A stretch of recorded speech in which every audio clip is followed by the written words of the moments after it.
Hello and welcome to this video on the 10 key priority areas for the recommendation on science and scientific researchers. This video introduces the 10 key priority areas and explains their different dimensions in order to give you a broader understanding of the set of priorities for monitoring of the UNESCO recommendation. My background is a mix of social sciences, starting with communication and then finishing with a PhD in sociology at the University of Cambridge, where I was a Gates Scholar. And my particular focus is on science communication and, in general, the science-society relationship and evidence-based approaches to responsible research and innovation. This video is introducing the 10 key priority areas for the recommendation, and you can see the full details of the recommendation, which includes many more than 10 priority areas, by going to the UNESCO website to access the full document. This policy instrument is intended to improve the conditions for research and researchers around the world by providing a framework, a kind of global framework that can allow for steady progress in the development of research ecosystems around the world, making them healthier and more effective over the long term. And this process is conducted under the auspices of a monitoring framework, which will take place every 4 years. And the first one is at the end of March 2021, and then they happen every 4 years from that point. The 10 key priority areas cover a range of different factors that are really important for the development of healthy research ecosystems. So we start with the responsibility of science towards human dignity, progress, justice, peace, welfare of humankind, and respect for the environment. So these are key priorities for the United Nations in general, and there's been the role of science in addressing these wider issues around humankind's need for peace, for justice, and for environmental sustainability. This has been a key focus, and it's key priority area number 1. Number 2 is the need for science to meaningfully interact with society and vice versa. So this is about public engagement with science, about the relationship between science and society. So issues around how do publics think about science? Do they see science's role benefiting society? This kind of thing would fall under key priority area 2. Key priority area number 3 is about the role of science in national policy and decision-making, international cooperation, and development. So this is the question about how is science informing public policy and decision-making at levels around regulation and other kind of areas where science has a lot to offer to inform decision-making.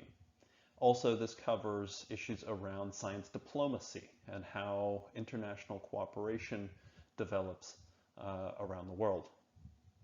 Key priority area number 4 is about the promotion of science as a common good. So this is the idea that science is something that we should all benefit from, that it shouldn't be held as a kind of purely, narrowly interested form of benefit where only a few get to see the fruits of the labor of science, but it should be structured and distributed in a way that makes it a common good. Key priority number 5 is about the inclusive and non-discriminatory work conditions and access to education and employment in science.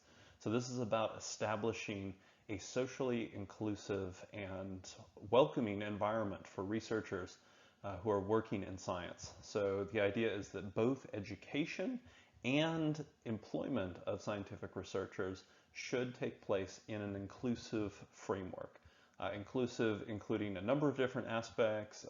Here we would see things around addressing accessibility, addressing any issues around discrimination against ethnic minorities, gender discrimination. All of these things need and must be addressed in the context of education and employment in science. Key priority number 6 Area number 6 is about any scientific content being subject to universal human rights standards. So this is another area where the United Nations has played a leading role over many years in trying to establish universal standards for human rights that can be enforced, that can be monitored and reported and improved over the long term.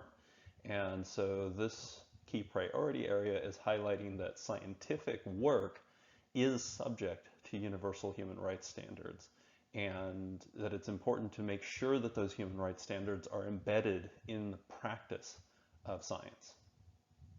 Key priority area number 7 is about balancing the freedoms, rights, and responsibilities of researchers. So this includes things like scientific freedom and also about the rights and responsibilities of researchers. For example, researchers have responsibilities to their participants, to their employers, that they must fulfill. So number 8, key priority area number 8, is about scientific integrity and ethical codes of conduct for science.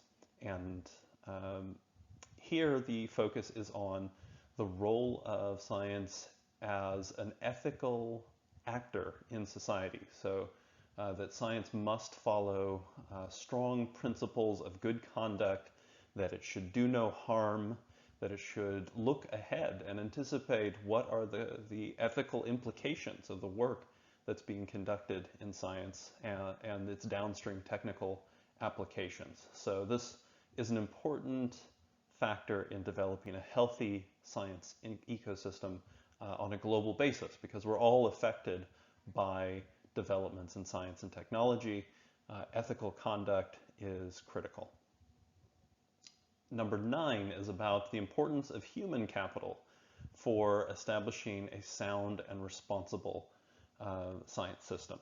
And human capital is a term that refers to the development of people and their capabilities, their skills. And so human capital is about developing people in a way that allows science to flourish in the long term.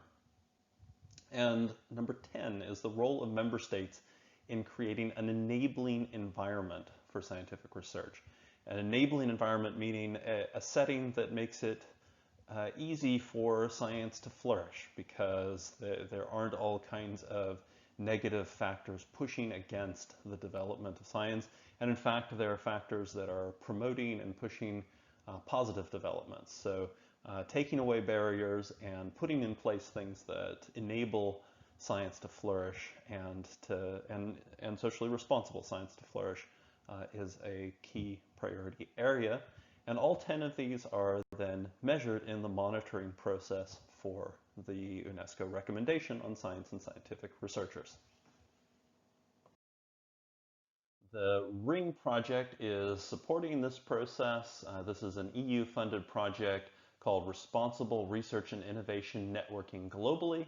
And here we're doing work on indicators to measure progress against the 10 key priority areas and other kind of support for this legal instrument that's being rolled out globally to support the development of healthy ecosystems for research around the world.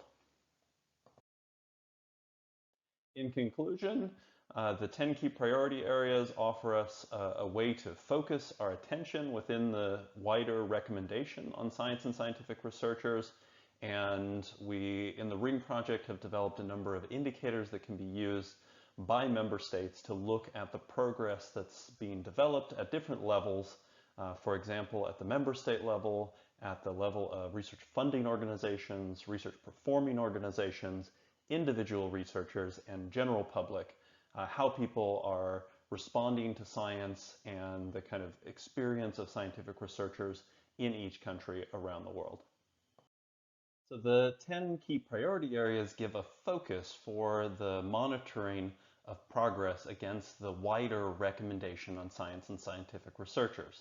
It's important to get an understanding of these 10 areas because these will get a lot of focus in the years that come as we look at the 4-yearly monitoring process to evaluate how this global initiative develops.